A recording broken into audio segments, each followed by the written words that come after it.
By the time Allied forces landed on the beaches of Normandy on June 6, 1944, the division had trained for nearly a year in Belgium and northern France.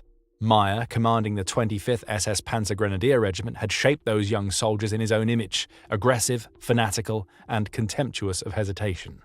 When news of the landings arrived, the division took several hours to receive clearance to move, delayed by conflicting orders from a command structure still unsure whether Normandy was the main invasion.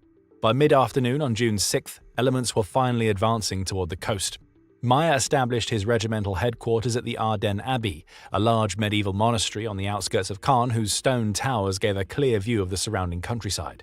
From those towers on June 7th, he watched Canadian forces advancing toward the village of Alty. Seeing an exposed flank, he ordered the regiment to counterattack ahead of schedule.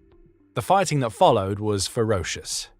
Soldiers of the North Nova Scotia Highlanders and the 27th Canadian Armoured Regiment, the Sherbrooke Fusiliers, were hit hard around Alty and Baronne. Dozens of Canadians were captured and brought back to the Ardennes Abbey. That night and the following morning, 20 of those prisoners were taken into the Abbey garden and shot.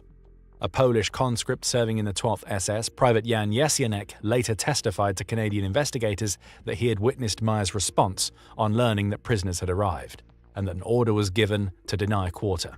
Between June 7th and 17th, 1944, Canadian investigators ultimately determined that up to 156 prisoners of war had been executed by soldiers of the 12th SS at scattered locations across Normandy. The courtroom in Aurich was, in a narrow sense, the place where the question in every headline about Kurt Meyer finally had to be answered formally.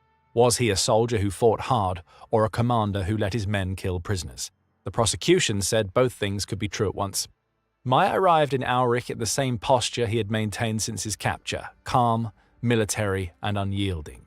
He sat through proceedings in uniform, denied every charge, and offered a counter-narrative that any prisoners killed by his men had been taken as reprisals for Canadian orders to take no prisoners. Nothing in his bearing suggested a man who believed he had anything to answer for. Meyer faced 5 charges in total. He was acquitted on the counts relating to the killings near Alty and Baronne on June 7th, where the court determined the evidence did not directly link him to those specific deaths. But on 2 counts he was found guilty, inciting troops under his command to take no prisoners and bearing command responsibility for the deaths of Canadian prisoners at the Ardennes Abbey. On December 28, 1945, he was sentenced to death, the first German officer to receive that sentence from a Canadian military tribunal. The sentence did not stand for long. On January 14, 1946, Major General Christopher Vokes commuted it to life imprisonment.